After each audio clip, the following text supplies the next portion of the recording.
Morning students, बच्चों आगे बढ़ते हैं हम आय के चक्राकार प्रवाह में। हमारे द्वारा चित्र बना लिया गया था द्विक्षेत्रीय आय के चक्राकार प्रवाह का। आज हम उसी में आगे बढ़ते हुए आपको ये बताना चाहूँगी मैं कि परिवार और फर्म क्षेत्र परस्पर ही वस्तुओं और सेवाओं का विनिमय करते रहते हैं, जिसमें मुद्रा जो होती है विनिमय का प्रमुख साधन होती है। ये प्रवाह नियमित और निरंतर चलने वाला होता है। इससे अर्थव्यवस्था में पूर्ण रोजगार की स्थिति कायम रहती है। अब हमारे द्वारा आय के चक्राकार प्रवाह का निष्कर्ष पढ़ा जाएगा। यह आपके बुक में भी दे रखा है। आपको यहाँ पर मैं बता देती हूँ, मैं पॉइंटों के अंदर आपको नोट्स में आपके भेजा है मैंने इसको निष्कर्ष को। इसको अपनी नोट्स कॉपी निकाल कर बैठें, बुक भी खोल लें, वहाँ से आप अध्ययन कर सकते हैं। पहला पॉइंट इसमें है वस्तुओं और सेवाओं के लेन देन। लेन देन से मतलब क्रय विक्रय की राशियां बराबर होती हैं, मतलब जितना व्यय किया जाता है उतना ही दूसरे क्षेत्र के लिए आय बन जाता है। अर्थात एक देश के समस्त उत्पादकों से मिलने वाली राशि उतनी ही होती है जितनी देश के समस्त उपभोक्ताओं के द्वारा खर्च की जाती है। दूसरा निष्कर्ष क्या निकलता है?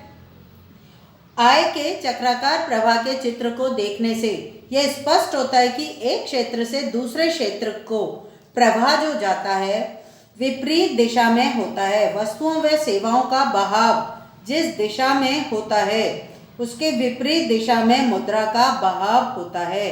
बच्चों इस चीज को मैं आपको चित्र के माध्यम से बताना चाहूंगी।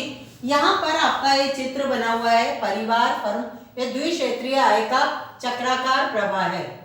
द्विक्षेत्रीय आय का चक्राकार प्रवाह है।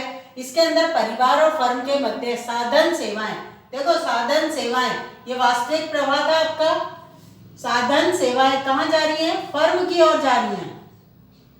फर्म की ओर जा रही है बच्चों। यहां से वस्तुएं और सेवाएं फर्म से परिवार की ओर जा रही हैं, मतलब ये सर्किल यूं जा रहा है, यहां पर अटका और फिर यहां से यहां जाकर यूं अटका। तो ये आपके जो सर्किल बना है ये वास्तविक प्रवाह का बना है। किसका बना है? वास्तविक प्रवाह, जिसके अंदर आप परिवार से गए फर्म की ओर और फर्म से परिवार की ओर आप जा रहे हैं। अब दूसरा फ्लो देखो बच्चों, मौद्रिक प्रवाह जो है आपका, मौद्रिक प्रवाह के अंदर वस्तुओं और सेवाओं का जो भुगतान है वो परिवार से फर्म की ओर किया गया। वस्तुओं और सेवाओं का भुगतान परिवार से फर्म की ओर किया गया, और जो साधनों का भुगतान है वो फर्म से परिवार की ओर गया। मौद्रिक भुगतान ही था, मौद्रिक प्रवाह ही था। ये मौद्रिक प्रवाह है। तो वास्तविक प्रवाह और मौद्रिक प्रवाह दोनों विपरीत दिशा में काम करते हैं। एक यदि यूं घूमता है तो दूसरा आपके विपरीत दिशा में घूमेगा, यूं घूमेगा। एक क्लॉकवाइज घूमता है तो दूसरा एंटी क्लॉकवाइज घूमेगा आपके। ये दूसरा निष्कर्ष हमारे द्वारा निकाला गया है। तीसरा निष्कर्ष है हमारे द्वारा उत्पादन के साधनों का बहाव जिस दिशा में होता है उसके विपरीत दिशा में उत्पादन के साधनों के प्रतिफल के लिए प्राप्त मुद्रा का बहाव होता है। मतलब यहाँ पर साधन सेवा यदि यहाँ पर फर्म की ओर जा रही है तो साधन सेवा का भुगतान विपरीत दिशा में परिवार की ओर जाएगा।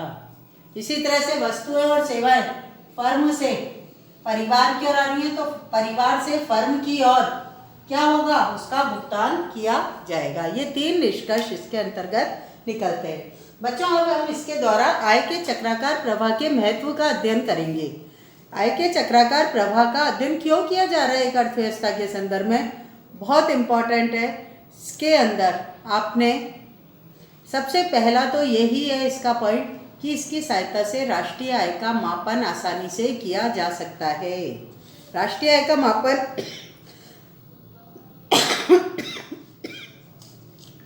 तीन विधियों से किया जाता है। पहली विधि को जीएनपी, फर्स्ट मेथड जीएनपी होता है, सेकंड मेथड जीएनआई होता है और थर्ड मेथड ई होता है जिसे एक्सपेंडिचर के नाम से जाना जाता है। इन तीनों मेथड से राष्ट्रीय आय की गणना की जाती है। जब श्रम, भूमि, पूंजी, साख, संगठन फर्म की ओर जाते हैं तो उन्हें मजदूरी, ब्याज, लाभ और लगान के रूप में आय की प्राप्ति होती है। इस आय को जोड़ दिया जाए तो जो प्राप्त होगी वो क्या होगी? GNI। जब वस्तुएं और सेवाएं फर्म से परिवार की ओर जा रही है, जबकि फर्म अपने पास ना तो कोई बिना बिका हुआ माल रह गया, ना कोई कच्चा माल है, तो जितनी भी वस्तुएं और सेवाएं परिवार की ओर गई हैं उनका बाजार मूल्य जोड़ लिया जाए तो सकल घरेलू उत्पाद या GNP प्राप्त हो गया। और जब व्यय पक्ष का ध्यान में रखें, परिवार के द्वारा जितना भी वस्तुओं और सेवाओं पर व्यय किया गया और बचत को उसमें जोड़ दिया जाए, यदि बचत करते हैं तो ये सारा का सारा क्या हो जाएगा? मेथड आपके GNE मेथड से राष्ट्रीय आय का अध्ययन हो जाएगा। मतलब सबसे महत्वपूर्ण महत्व तो इसका राष्ट्रीय आय के मापन में महत्व की दृष्टि से देखा जाता है।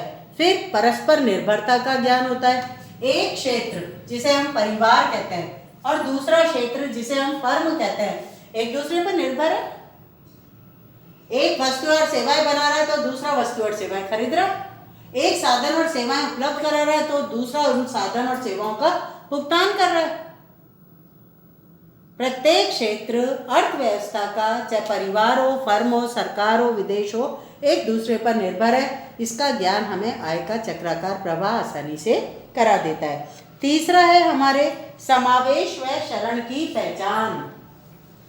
बच्चों, ये समावेश और शरण क्या? एक नए शब्द है आपके लिए। समावेश जिसके अंतर्गत आप सम्मिलित कर सकते हैं जो आय के वे आर्थिक चर जिनके कारण आपके राष्ट्रीय आय का ये जो चक्राकार प्रवाह है ये तीव्र हो जाता है। ऐसे चरों को समावेशी तत्व के नाम से जाना जाता है। और जो शरण के नाम से जाने जाते हैं उन्हें हम, इसमें वे आर्थिक चर सम्मिलित होते हैं जो जिनसे आय के चक्राकार प्रवाह की गति धीमी हो जाती है। जैसे आपके निर्यात है, जैसे आपके व्यय है। समावेश के अंतर्गत मुख्य रूप से जो चर सम्मिलित किए जाते हैं, वैसे बच्चों नोट्स में आपके लिखवा रखा है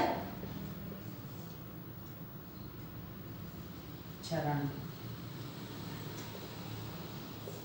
समावेश के अंतर्गत वे चर सम्मिलित किए जाते हैं जिनसे आय के चक्राकार प्रवाह को गति मिलती है या जिनसे तीव्रता प्राप्त होती है। समावेश के अंतर्गत जिन्हें सम्मिलित किया जाता है वे होता है आपके निवेश, चाहे वो सार्वजनिक हो, चाहे वो विदेशी हो, चाहे वो निजी निवेश हो, कैसा भी निवेश हो।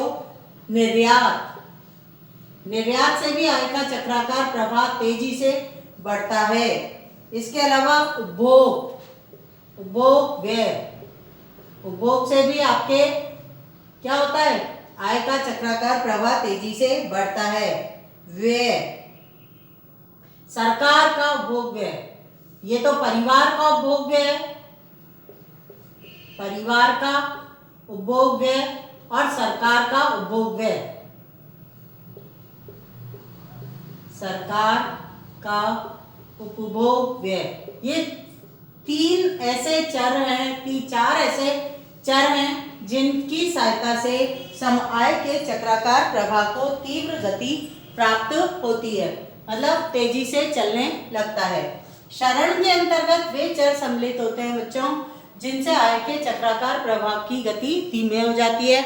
इसमें सबसे मुख्य रूप से आपके बचत आती है। जितनी ज्यादा अर्थव्यवस्था में बचत होगी उतना ही आय का चक्राकार प्रवाह धीमा हो जाता है। और आयात, दूसरे नंबर पर आयात से भी जब हम दूसरे देशों की बनी हुई वस्तुओं को मंगवाते हैं तो हमारे देश की आय तो विदेशों में चली गई उसके भुगतान के रूप में, तो इससे भी हमारे आय का चक्राकार प्रवाह धीमा पड़ जाता है। इसके अलावा सरकार के द्वारा कर और पुराने ऋणों का भुगतान, कर भी हमारे आय के चक्राकार प्रवाह को कम कर देते हैं।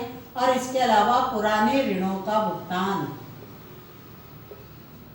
पुराने ऋणों का भुगतान, इससे भी हमारे आय का चक्राकार प्रवाह धीमा पड़ जाता है। बच्चों आगे हम एक पॉइंट और पढ़ते हैं।